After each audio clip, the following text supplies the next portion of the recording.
Hi, I'm Barry John, and welcome back to Let's Play Descent Vertigo. I have 3 co-pilots, and I'll let them introduce themselves. Hi, I'm Laylite, and I just failed my insight check. Hi, I'm Mycroft Holmes. Hi, I'm Solitaire, back from shore leave. Well, welcome back. We are playing this Vertigo level 15. We're almost on the way done, and, well, unfortunately, I wasn't able to kill the thief bot right off the bat. Yeah, just too much wide open space here. Yeah, and too many ways... Well, we got some returning friends from Descent 2. Oh? Those spider bots. I think we saw one of them. For a short period of time before I blew them up. Yeah, I saw one just now. But yeah, honestly, there's not really much to say about this particular level. You can, I don't know if these games, just how much effort the level designers went into these things, but you can tell at some point, they just phoned it in. I mean, it takes a lot of special effort to really dial up the difficulty. I mean, we've got these maxes, of course, that we can just stick in corners to distract the player, but I guess coding up the AI takes a lot of work, and they wanted to show that off early with some of these new enemies, but that means that they don't have anything to save for later, so to say. Mm-hmm. And in fact, I realize, I don't even remember when I recorded this level. It's been months at this point. And there's only so many times you can flank the player, or snipe them from a hidden hallway, or open a bunch of doors when they grab a key, before that starts seeming little played out. Yeah. So what they're basically doing, the last thing they can do that they're not doing, is spawning the highest tier enemies out of the spawners. And they will probably do that later, but not quite yet. Yeah. In a way, I think Vertigo overstays its welcome. I was wondering, because I don't remember the main Descent 2 having this problem. I mean, you can do gimmick levels to some extent. I don't know, you could just make a level where every single enemy has concussion missiles. Wouldn't that be fun? Yeah, like that. But, otherwise, the terrain is all recycled, the themes are to an extent recycled. We had one level that had a new boss, but it ended up kind of playing similarly to the other boss fights that we had. Yeah, I mean, Vertigo only has 2 boss fights, and one's at level 7, one's at the end of the game, which is, pretty much Descent 1 there. Right. So what you're left with, essentially, is unusual combinations of enemies with your just pairwise. You can't really combinatorially explore everything. But the fact is that you have all these robots that kind of fulfill similar roles, means that you don't quite have as many combinations as you might think at first. So I think I realized why you're having so much trouble getting co-commentators. I mean, by this point, because... the other LP was reduced to accordion music and pirate jokes, so we're probably going to do that eventually, right? Probably. I mean, look, let's be fair, guys. If you in the audience are just turning on the no commentated version and just occasionally watching or just listening to us shoot the breeze, I don't blame you at all. We're almost done this. We've only got 5 more levels to go. There's level 16, the secret level 3, 17, 18, 19, 20, then that's it. By the way, next few levels are actually pretty short, all things considered, so there's that to it. But... And who could blame them when one of Descent 2's main mechanics is blinding the viewer? Yeah. But, honestly, I think we're all pretty much waiting for Descent 3 at this point, because I finally got it running, and at the time of this recording, I've gotten the first 4 levels recorded. That's nice. There will be a lot to look forward to then. Yes, because it's all new. New enemies, new Yeah. guns, new everything.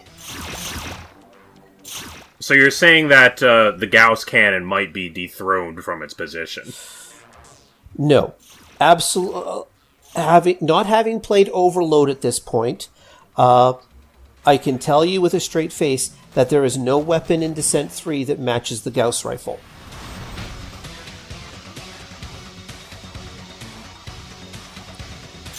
Well, I mean, for with regards to this level, at least we can peek around the next corner and see if we've got any more of those, I don't know, Descent 1 mini-bosses around, or what new robot will be returning this week.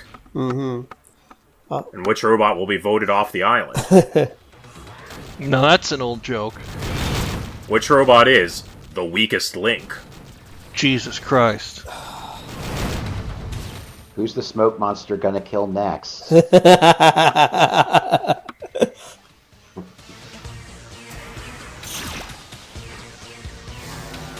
Oh. Spotter.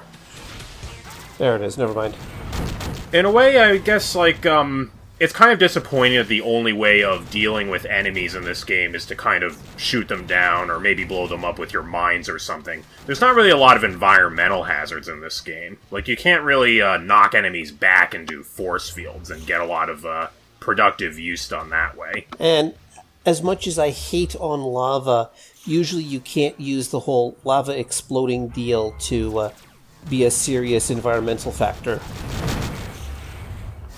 I mean, enemies are aggressive, they will chase you, but they're almost, like, too aggressive. Like, they're not going to spend, like, enough time in the lava that you can actually turn around and then get at them without them being too close to you. And, of course, naturally, anything that's a sniper that's holding its position isn't going to follow you into, you know, the asteroid field. No. The space mines. Into the EMP nebula. No, people, I'm not doing free space. Yeah, when I first heard about Vertigo, I thought it was free space. But it's not. It's just an expansion to the first, to Descent 2. Yeah. And in a way, you know, it suffers a lot from 90s expansion packs and how they're dealt with. It's, you know, more of the same, basically. I guess the other thing is that Descent 2 kind of already used up the story beat of the planets becoming very slightly more organic, and even then they kind of wrote over that. So we don't even really have any kind of drastic architectural changes to go through in this expansion pack either. Like, the next few levels are all going to look kind of like this one.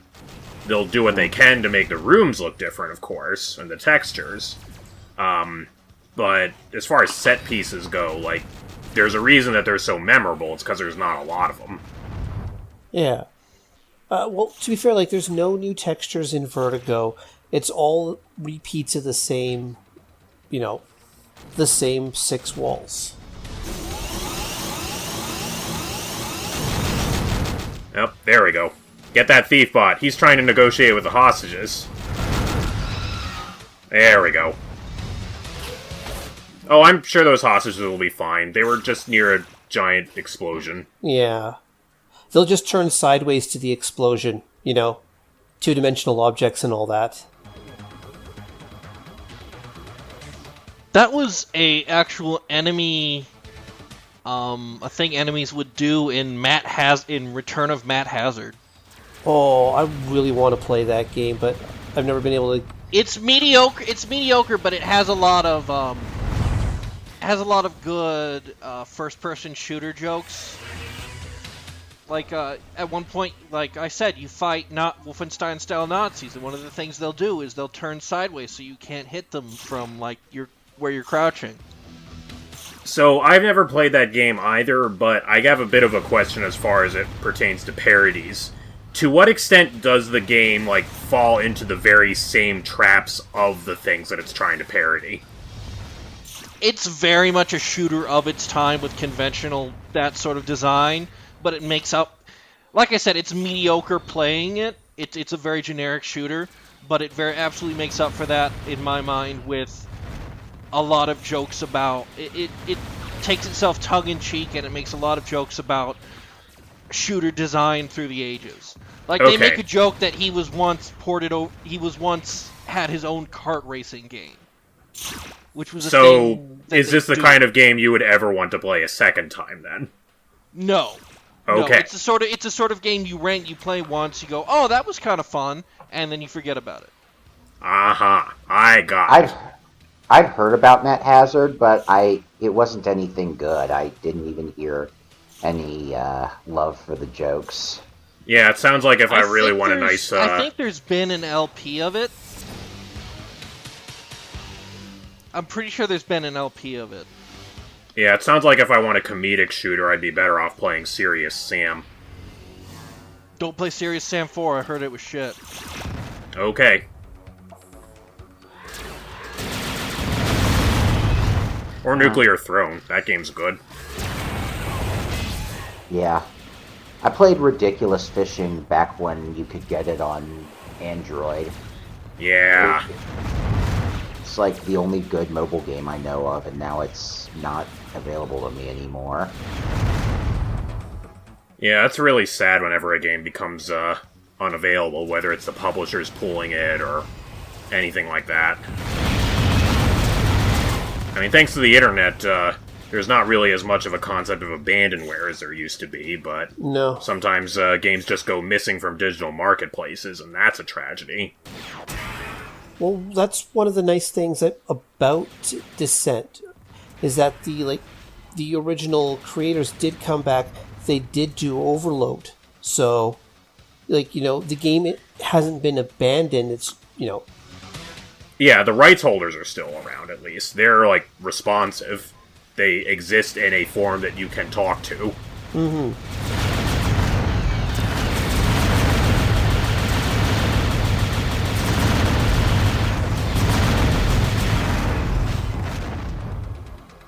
Alright, what surprises do we have in store in the reactor room this time?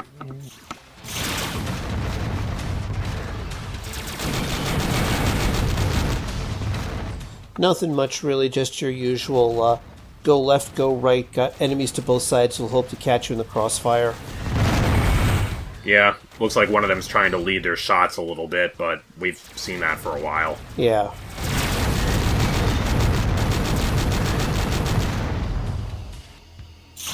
Although I guess having, a really tiny atrium means you don't really have a lot of space to actually dodge those shots.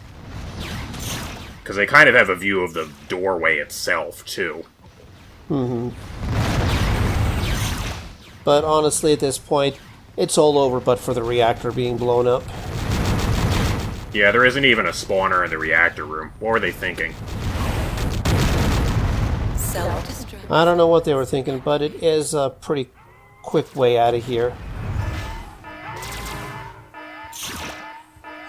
But thank you guys for chatting with me. I just have to remember which way to go to get out.